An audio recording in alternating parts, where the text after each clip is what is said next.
and my journey of how to build high-performance teams. And we will do our best, you and I, to make it a little bit interactive. Let's see this beautiful picture.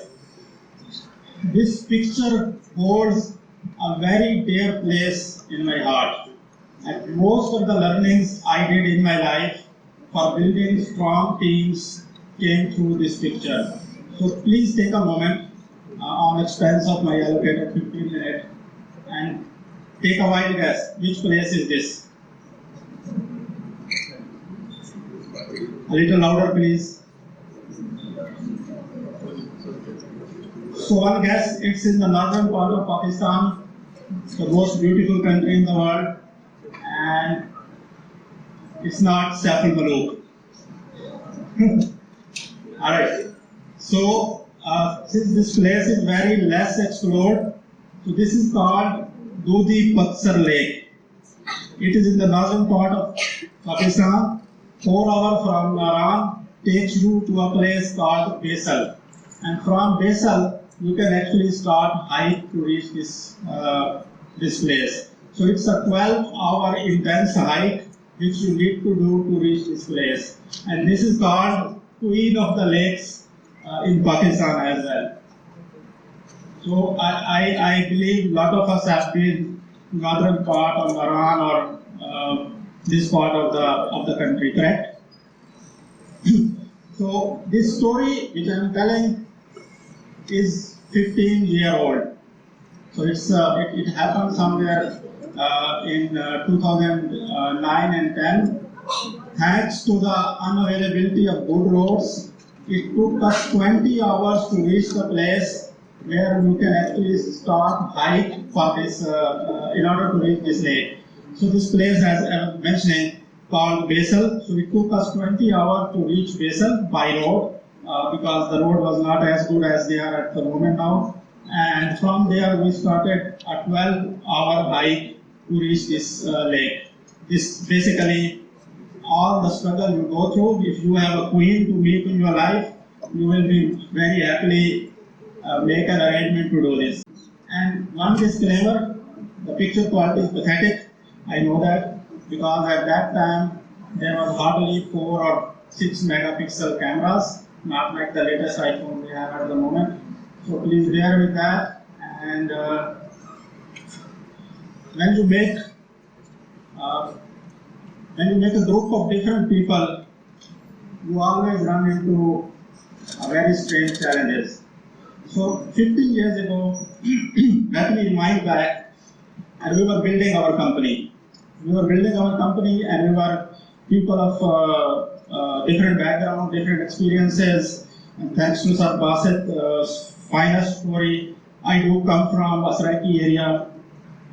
It's not a hilly area, so for us, hiking is a big deal. And I am also educated from BZU, so I was relating a lot to what Sir was saying.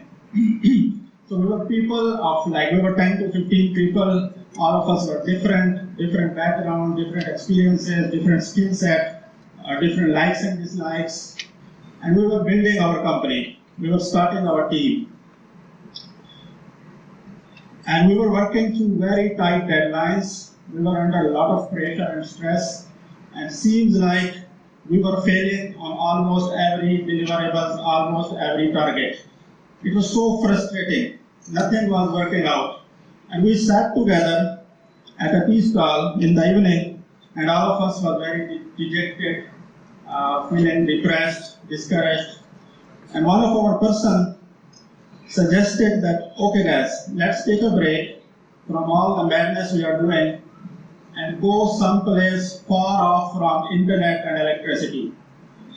And truly spend some time there away from all these gadgets and see if we are truly the right group of people to build this company or not. This is when we thought, okay, let's meet this beautiful queen, and we finalized this place because according to our Google research, this place was far off from internet and electricity. So we started our journey from Basal after a 20-hour bus ride immediately, because all of us were not hikers, we were software developers, engineers, and we did not know the basics of how to start a hike. but we started our hike with a spike of energy.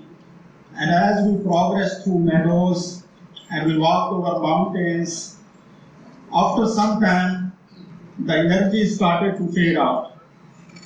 So all of us, we noticed that we were starting to argue. And not to mention that in this particular place, the temperature is usually between -10 to -20 centigrade. So we software engineer, people of different physical capabilities, taking a hike of 12 hours after a 20-hour long bus ride, and we were hungry and tired. And we were in -12 centigrade temperature. So when you are hungry and tired, there is always negative energy that kicks in you. So you start to fight on baseless things. I think it happens to us in our home as well. When our mothers have not cooked food for us, we go and we tell and we fight. So that's the same thing that was happening there, but we were fighting. And we were arguing with one another, and we were yelling at one another for stuff that does not matter. But what happened was, I noticed that the whole conversation slowly started to move in our professional direction. So someone was blaming me that I did not support him at work. And likewise, I was blaming to a lot of people that they were not up to the par at certain tasks. So at the elevation of 3,500 meter, this lake is at an elevation of 3,500 meter, which is equivalent to somewhere around 13,000 feet. So we were fighting, we were arguing, we were clearing the air. So it took us 2 hours to argue, fight, and clear the air. And we all felt lighthearted. Just like when you fight with your friends, you are angry, you are frustrated, but after some time, you feel lighthearted. And the same love, same affection comes back to you. So same thing happened. So the opportunity of being vulnerable at the elevation of 3,500 meters with one another truly transformed us. And it created a bond among us which is stronger than anything else in our life now. And we never failed on any project after that. So my dear students, all of you have to start a professional journey. So when you are starting your professional journey, you are building your teams, you are building your empires, and if you are starting a new chapter of your personal life, never underestimate the power of vulnerability. Let your friends, your team member, your colleague, or even your life partner be vulnerable with you. Give them space to express themselves. So once they express themselves and you listen to them, that's when people come together, truly come together, and they become one team.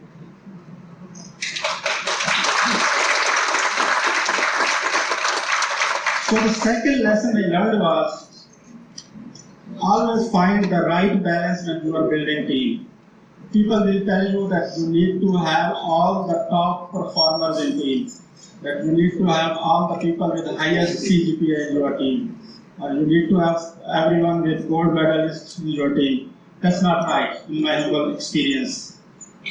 Building a team is like putting together a piece of puzzle.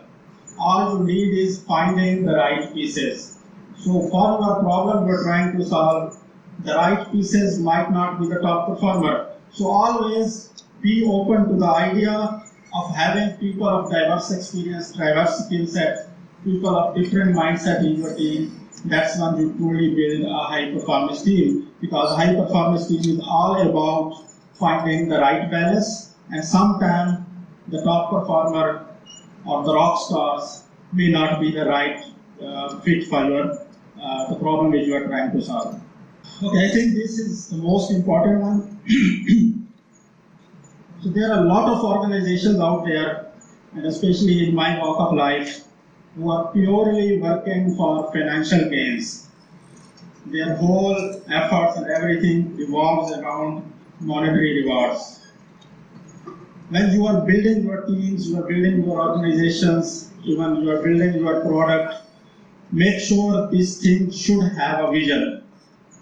And sell your vision to your team, to your people. Sell your dream to your people. Make it their vision, make it their dream, have them run with it.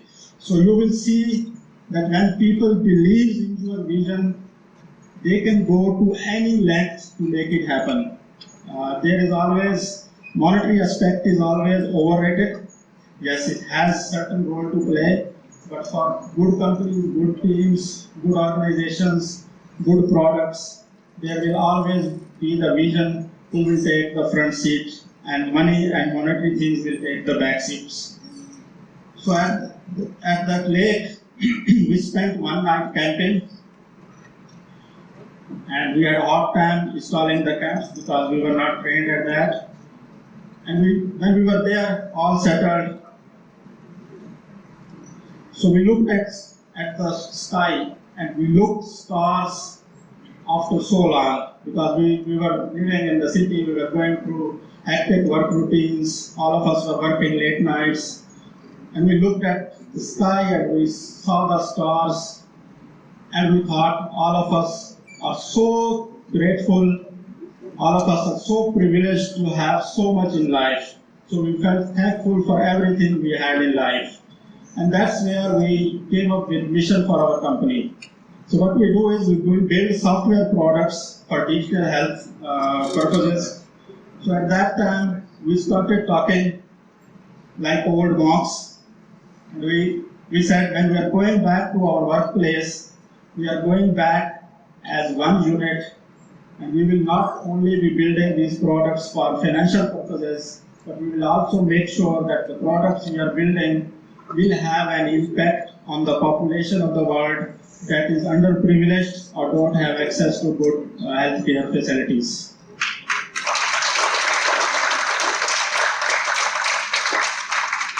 Last one. In your team, if you are the only one who is decision maker, then you are creating a bottleneck. If you are out for 1 week, everything will come to stand still. So this is very important. Even if you are building a small team, you are building a big company, you are building your empire, make sure you empower your people with good decision-making skills. So the practice I adopt is whenever I make any decision in my organization, I call my people together and I explain to them why I made this decision. So why factor is always important in life. So if you have to do any work, there are 3 aspects to it. The very popular golden circle. What needs to be done, how to do it, and why to do it. Everyone knows what needs to be done and how to do it. Only leaders knows why to do it. So being a leader or being in charge of your group, always empower your people to question why. They should have this sense in them that they can make decisions, they are empowered to make decisions, and 100% of them, those decisions will not be the best ones or successful, and it happens to all of us. Please bear with them. But more importantly, if you have given them this sense that they can see at the why factor of making a decision, they will always surprise you. And let me surprise you with this picture. I'm not sure our friends in the back can see it or not. So on our way to this lake, we came across this river crossing. The river crossing was so wide that you cannot jump over it unless you are Usain Bolt, and you can definitely do it. Water flow was so quick, so cold, and so deep that walking through the water will paralyze you immediately. And the only way to reach to the other end of the river was through a rope which was tied to a wooden pole on one end and some heavy stones on the other. Sounds exciting? So to my surprise, when we reached there, one of our team members volunteered to go first. And he was somewhere around 130 kg in weight. And all of us, if I recall correctly, the average weight of everyone else in the group might be somewhere between 70 to 80 kg. But the person who was volunteering to go first was somewhere in 130 kgs. And I asked him why. He said, if I am able to cross it successfully, everyone else in my team will believe that they can do it too. So this is the power of why when you empower your team. So I think I'm running out of time, so quickly.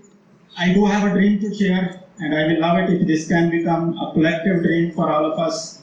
In my industry, we do software exports, and in 2023 alone, our beloved country did software exports worth $480 million.